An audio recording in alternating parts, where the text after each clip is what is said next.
It is time now for our Ask the Chief segment, where we sit down with Knoxville Police Chief Paul Noel. Good afternoon, Chief. Thanks as always for being here with us. Thanks for having me. So we are in the holiday season now. We're going to talk a little bit more about that, but first, let's get some other things out of the way.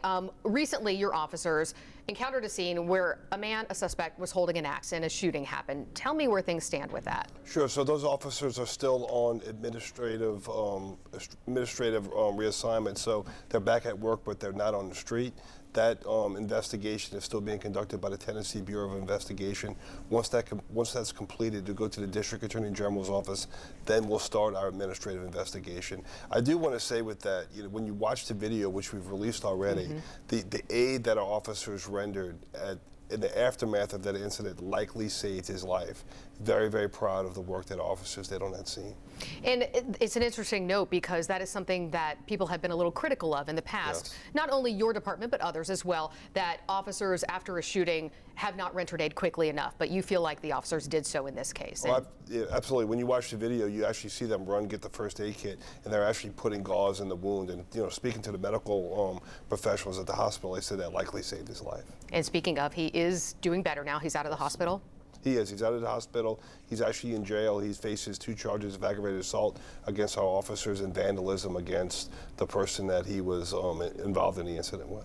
And just to wrap this up, that means there are sort of 2 parallel investigations right now, the TBI into the officer's action and also the criminal case against him. Absolutely. So TBI is going to conduct an investigation on the conduct of our officers, which I know they'll be vindicated in the actions that they did. But also the District Attorney General's office is going to conduct a prosecution against this individual for his actions. Well, let's talk quickly about the holiday season, and we know porch pirates can be such a thing.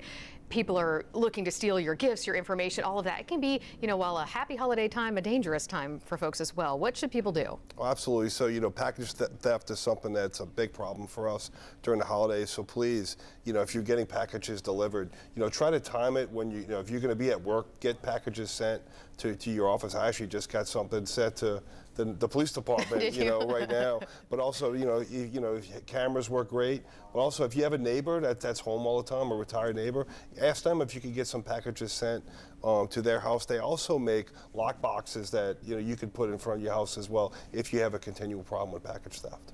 And I don't want to let you go without talking about this. You recently returned from a summit where it was a law enforcement summit, and you all got to sort of share lessons that you've learned to help other officers. Absolutely. I was so proud to go to Minneapolis with 8 members of our department, plus a lot of our federal partners as well, talking about the great work that we're doing in the city of Knoxville to continue to drive violent crime down. This year, non-fatal shootings are down 50%, and we had significant decreases in the year that just passed as well. So the law enforcement community here in Knoxville, the Knoxville Police Department, FBI, DEA, ATF, U.S. Attorney's Office, we're doing a great job to identify the most violent offenders here in Knoxville and lock them up and keep our city safe.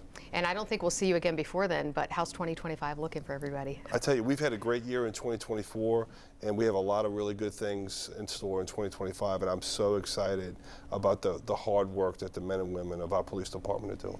Well, thank you so much, as always, for sharing all of your perspective with us. We appreciate it.